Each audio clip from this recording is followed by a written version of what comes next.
Does all religion reject science and modern thought? No, not every denomination, not every faith tradition rejects science and modern thought. Many denominations embrace science and really adopt modern thought into their own theology.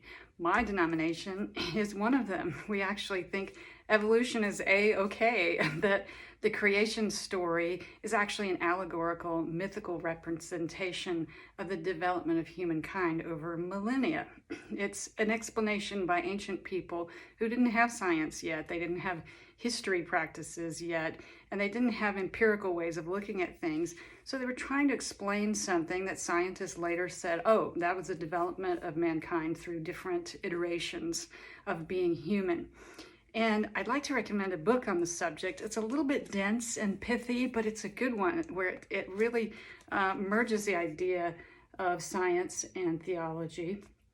It says, yes, of course, you can't empirically prove the existence of God, but science also tells us that there are many things that we don't understand. There are a lot of things out there that we don't comprehend yet. So it's called Creator God, Evolving World, and it's by Cynthia Crysdale and Neil Ormerod.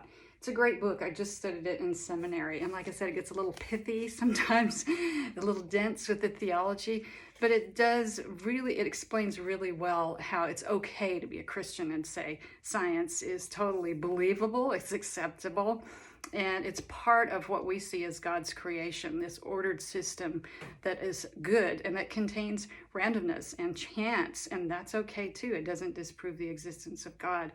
So I highly recommend that you read this book. There is another book that I just studied on the same topic. I can't find it, but this one will do. It's just terrific.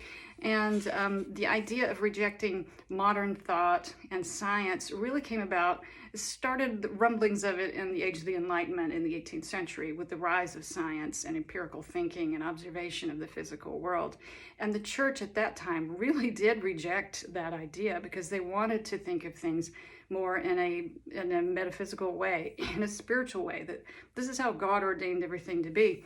It took a long time for some denominations to accept modern thought. The Catholic Church is pretty much okay with science, and we do not, as I've said before, the denominations of the kind that I belong to do not take Scripture literally. We study it in a scholarly way. We put it in historical, political context and see what applied back then, what applies now. Like in the Old Testament, the rules say you can't eat shrimp, you can't have tattoos. Those are abominations before God and you will be punished.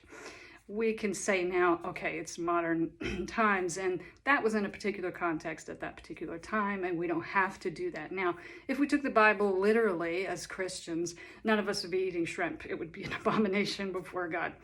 So you can see that you can sort of sift out things with reason and with tradition, the great thinkers of the age who have gone through the Scriptures and really analyzed them theologically and taken a more intellectual view of them rather than just taking every word of the Bible literally. Literalism, fundamentalism is very recent. It came about in the early 20th century, actually. Before that, the tradition was to argue Scripture, to analyze it, to sift it out, to ponder it in your heart and see how it applies to you today at this time. Doesn't mean that we're watering down Scripture.